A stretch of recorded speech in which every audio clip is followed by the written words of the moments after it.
Good morning বন্ধুরা, আশালতা চ্যানেলে তোমাদের সবাইকে জানাই স্বাগত। আর আমার ছোট্ট পরিবারে অনেক অনেক ভালোবাসা। তো তোমরা সকলে কেমন আছো? তো জানি না, আমি তো আশা করি তোমরা সকলে ভালো আছো। আর তোমাদের আশীর্বাদ ভালোবাসায় আমিও ভালো আছি। তো দেখো, কদিন ধরে বৃষ্টি হচ্ছে, প্রচণ্ড পরিমাণে বৃষ্টি, কোনো জামা কাপড় শুকাচ্ছে না। আজ 3 দিন ধরে একভাবে বৃষ্টি হয়ে যাচ্ছে। তা যার জন্য আজকে আমি এই শাড়িটা পরেছি, যেহেতু জামা কাপড় শুকোচ্ছে না। আর দেখবে বৃষ্টির দিনে জামা কাপড় যদি এমনি মেলে দিই, যদি ঘরে যদি শুকায়, মানে শুকিয়ে গেলেও দেখবে একটা কেমন যেন একটা গন্ধ বেরোয়। রোদে শুকানো আর ঘরে শুকানো কেমন একটা গন্ধ বেরোয়। তা দেখি যদি রোদ ওটা 2 ঘন্টাও যদি রোদ দিত, তাহলেও জামা কাপড়গুলো সব কেচে দিলে শুকিয়ে যেত। তা জানি না রোদ উঠবে কি না, এখনও আকাশ মেঘলা হয়ে রয়েছে, কালকেও বৃষ্টি হয়েছে। তা যদি রোদ ওঠে তাহলে জামা কাপড়গুলো শুকিয়ে যাবে। আর এক গাদা জামা কাপড় হয়ে গেছে, সব রেখে দিয়েছি গামলার মধ্যে ভর্তি করে। রোদ উঠবে তারপরে এগুলো সব একবারে কেচে দেবো। সবার জামা কাপড়ই কাচতে হবে, যেহেতু আজ 3-4 দিন ধরে বৃষ্টি হচ্ছে।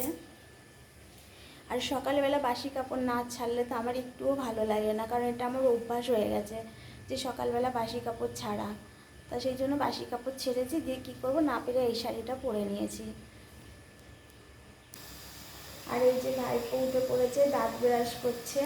ওর দাঁত ব্রাশ করা হয়ে গেলে তারপরে চা করব, করে সবাই মিলে আমরা চা খাবো। অনেকটাই বেলা হয়ে গেছে, তা ওরা না উঠলে তো আর একা একা চা খাওয়া যায় না। তা ওরা সব দাঁত ব্রাশ করে নিই, তারপরে সবাই মিলে একসাথে আমরা চা খাবো। আর ওদিকে আমি রান্নাটাও বসিয়ে দিয়েছি।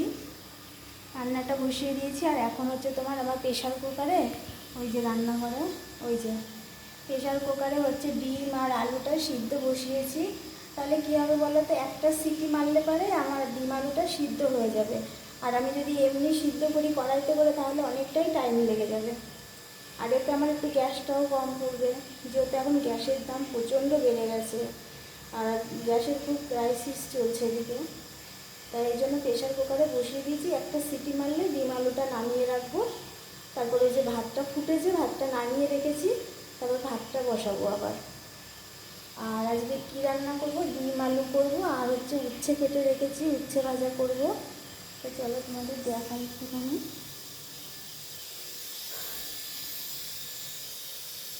এই দেখো বন্ধুরা, উচ্ছে কেটে রেখেছি, উচ্ছে ভাজা করবো। আর এর সাথে হচ্ছে পটল কেটে নিয়েছি দুটো, পটল দুটো ভাজা করব। তা আজকে ওই রান্না হবে, ডিমের ঝোল, উচ্ছে ভাজা, আর হচ্ছে দুটো পটল ভাজা করে নেব।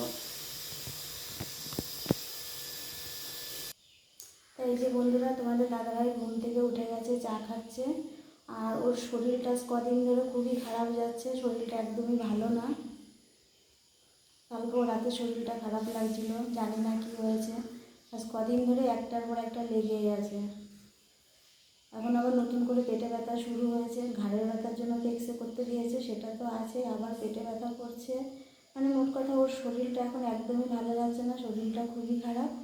তবু কাজ না করলে তো আমাদের সংসার চলবে না বলো, তো কাজে যায়, কিন্তু কাজে যায় ঠিকমতো কাজও করতে পারে না, যে শরীরটা এতটাই খারাপ। আর এই যে এখানে ভাইপো চা খাচ্ছে, এই যে। হাই বন্ধুরা, তোমরা সবাই কেমন আছে? আমরা চা খাচ্ছি এখন। সবাই চা খাচ্ছে, আর ওই যে আমার চাটা থালায় রয়েছে এখনও, ওই যে ওটা আমি খেয়ে নেবো। আর ওদিকে রান্নাও হচ্ছে, পটল ভাজাটা বসিয়ে দিয়ে এসেছি। তো চাটা খেয়ে নিই, খেয়ে তারপরে আবার যাবো রান্নাঘরে। তো দেখো বন্ধুরা, ডিম সিদ্ধ করেছি। ও বলছে কাকি আমি ডিম ছাড়াবো, ডিম ছাড়াতে ভালোবাসে। তো ওই যে ডিম ছাড়াতেও বসে পড়েছে, আমাকে ছাড়াতে দিল না, বলছে আমিই ছাড়াবো আমার ডিম। ডিম ছাড়াতে হেবি সুন্দর লাগে। তো দেখো বন্ধুরা, একটা সিটি মেরেছি, তাতেই দেখো, এ দেখো আলুগুলো একদম গলে গেছে। এই যে তোমাদের দেখাচ্ছি, একটা আলু ভেঙেছি আমি। তা শুধু শুধু গ্যাসে সিদ্ধ, মানে কড়াইতে সিদ্ধ করে অনেকটা গ্যাস লেগে যাবে। আর প্রেশার কুকারেতে ধরো একটা সিটি 5 মিনিটের মধ্যে একটা সিটি মারলেই সিদ্ধ হয়ে গেল। আমার ডিমটাও সিদ্ধ হয়ে গেল, আমার আলুটাও সিদ্ধ হয়ে গেল, আমার গ্যাসটাও অনেকটা বেঁচে গেল। আর পটল ভাজা নামিয়ে এখন আবার উচ্ছে ভাজাটা বসিয়েছি। উচ্ছে ভাজা হয়ে গেলে ডিমের ঝোলটা করে নেব। ছাড়াচ্ছি। আর কটা আছে? দুটো। দুটো আছে।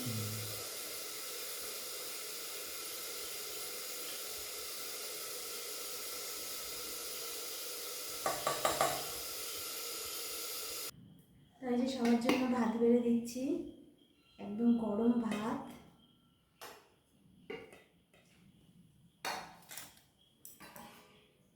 আর প্রচণ্ড গরম লাগছে।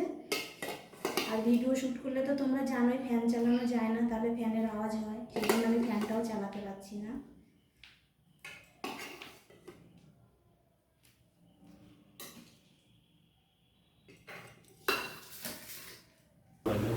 তাই যে বন্ধুরা, দুই হিরো খেতে বসেছে, কাকা ভাইপো দুইজনেই খেতে বসেছে। বাজারে ভাত খাচ্ছি, ডিম দিয়ে ভাত খাচ্ছি। তো আগে সুন্দর হয়েছে।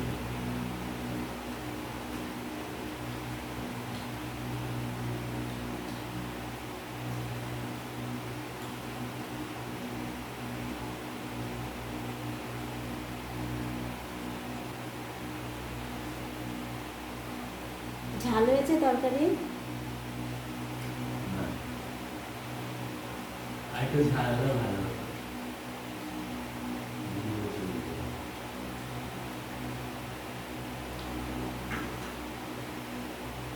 তা তোমাদের দাদা ভাইয়ের মনটা ভালো নেই, তার কারণে ওর শরীরটা ভালো নেই, আমি প্রথমেই বলেছি, যার কারণে ওর মনটাও ভালো নেই। আর তার জন্য আমার মনটাও ভালো নেই।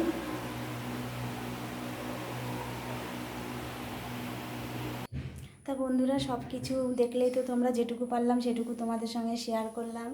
আর ওদেরও খাওয়া দাওয়া হয়ে গেছে, ওরা সব কিছু গুছিয়ে নিচ্ছে। ভাতটা তো আমি টিফিন কাঠিতে ভরে নিয়েছি, ওগুলো গুছিয়ে ব্যাগে ভরে নিচ্ছে। যেটুকু পারলাম সেটুকু তোমাদের সাথে শেয়ার করলাম। তা মনটা খুবই খারাপ লাগে, কারণ ওর শরীরটা খারাপ, এই জন্য। তবুও কাজে যেতে হবে, কাজ না হলে তো আমাদের চলবে না। একজন মানুষই কাজ করে, একজনের উপরেই সংসারটা চলে। আর মাস গেলে আমাদের অনেক টাকা ভাড়া দিতে হয়, মাস গেলে ধরো 7,000 টাকা ভাড়া দিতে হয় আমাদের। তারপরে ধরো ফোনের EMI আছে 3,000 টাকা, এখানে ধরো 10,000 টাকা চলে যায়। তারপরে ধরো মাস গেলে আমার ওষুধ খরচা আছে 4,000 টাকা। তাহলে এখানে টোটাল চলে গেল ধরো 10 4 14,000 টাকা। তাহলে 14,000 টাকা যদি লোকেকে দিতে হয়, তাহলে আমাদের সংসারটা কিভাবে চলে বলো? আর বাড়িটা তো আমাদের নিজস্ব বাড়ি নয়, যে বলেই দিলাম মাস গেলে 7,000 টাকা ভাড়া দিতে হয়। আর কি করব বলো বন্ধুরা, কষ্টের জীবন, কষ্টেই যায়। তা তোমরা সবাই ভিডিওগুলো দেখো, আশা করি তোমাদের ভালো লাগবে। তোমরা একটু আমাকে সাপোর্ট করো, আমার পাশে থেকো, যাতে আমি জীবনের লক্ষ্যে এগিয়ে যেতে পারি। এটুকুই তোমাদের কাছে বলবো। তোমরা দূর থেকে একটু আশীর্বাদ করো, যেন আমরা এগিয়ে যেতে পারি। সব কিছু তোমাদের সাথে শেয়ার করি না, কিন্তু যদি শেয়ার করি তাহলে তোমরা বুঝবে যে আমাদের জীবনে কতটা কষ্ট। তো এবার থেকে ভাবছি সব কিছু তোমাদের সাথে শেয়ার করব, সব কিছুই তোমাদের সামনে তুলে ধরবো। নাহলে তোমরা বুঝবে না, শুধুই ওপরটা ঝকঝকে চকচকে দেখে, আর এই শুধু এটুকু দেখেই তোমরা বুঝতে পারবে না মানুষের জীবনেও কষ্ট থাকে।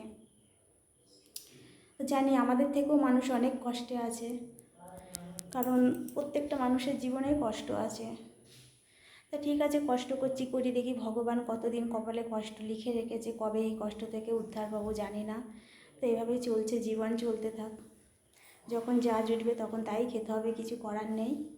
তা তোমরা আমার ভিডিওগুলো দেখো, যদি ভালো লাগে তোমরা অবশ্যই আমার চ্যানেলটা সাবস্ক্রাইবার করে দিও। আর তোমরা আমার পাশে থেকো, অবশ্যই বন্ধুরা আমার পাশে থেকো, এটাই তোমাদের কাছে রিকোয়েস্ট করবো। তোমরা একটু আমার পাশে থেকো, সাপোর্ট করো আমাকে, যেন আমি আর 5 জনের মতো তোমাদের সাপোর্ট আর ভালোবাসা নিয়ে যেন আমি এগিয়ে যেতে পারি। বন্ধুরা, তোমরা সবাই সুস্থ থেকো, ভালো থেকো, সাবধানে থেকো। ভিডিওটা আমি এখানেই শেষ করে দিচ্ছি, আবার দেখা হবে তোমাদের সঙ্গে নেক্সট একটা ভিডিওর সঙ্গে। ততক্ষণ বাই, টাটা।